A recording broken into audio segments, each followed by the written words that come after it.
আমি যখন বক্তব্যে এই কথাটা বলি তখন মানুষ আশ্চর্য হয় যে তাহাজ্জুদের সালাত আবার সফলতার মাধ্যম।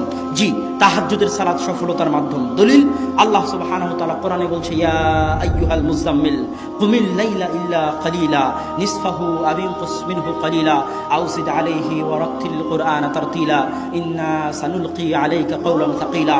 হে চাদর যে মুড়িয়ে আছো, উঠো, রাত্রে সালাত আদায় করো, অল্প হলেও করো, অতি কম পরিমাণ হলেও তুমি রাত্রে সালাত আদায় করো। কেন রাত্রে সালাত আদায় করতে হবে?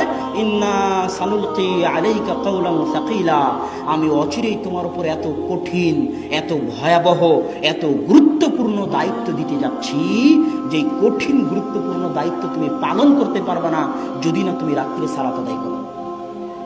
আর এক আয়াতে আল্লাহ সুবহানাহু ওয়া তাআলা বলছে, ওমিনাল লাইলি ফাতাহাজ্জাত বিহি নাফিলাতাল লাক আসা আইয়াবআসাকা রাব্বুকা মাকামান মাহমুদা। রাত্রে তাহাজ্জুদের সালাত আদায় করুন, কেননা আপনার প্রতিপালক আপনাকে অনেক উঁচু মর্যাদা দিতে চান, আর ওই উঁচু মর্যাদা পেতে চাইলে রাত্রে সালাত আদায় করতে হবে।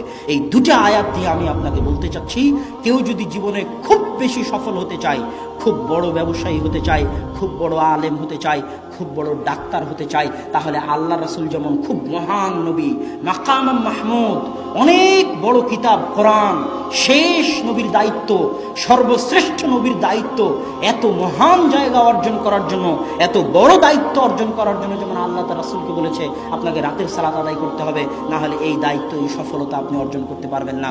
ঠিক প্রত্যেক মানুষের ক্ষেত্রে মানুষ যদি নিজ নিজ জীবনে বড় সফলতা অর্জন করতে চায়, খুব বড় পর্যায়ে পৌঁছতে চায়, তাহলে রাতের সালাতের বিকল্প নাই।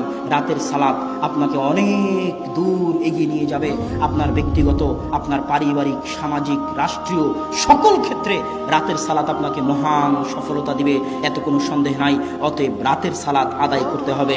আল্লাহ সুবহানাহু ওয়া তাআলা আমাদেরকে রাতের সালাত আদায়ের তৌফিক দান করুক। আল্লাহুম্মা আমিন।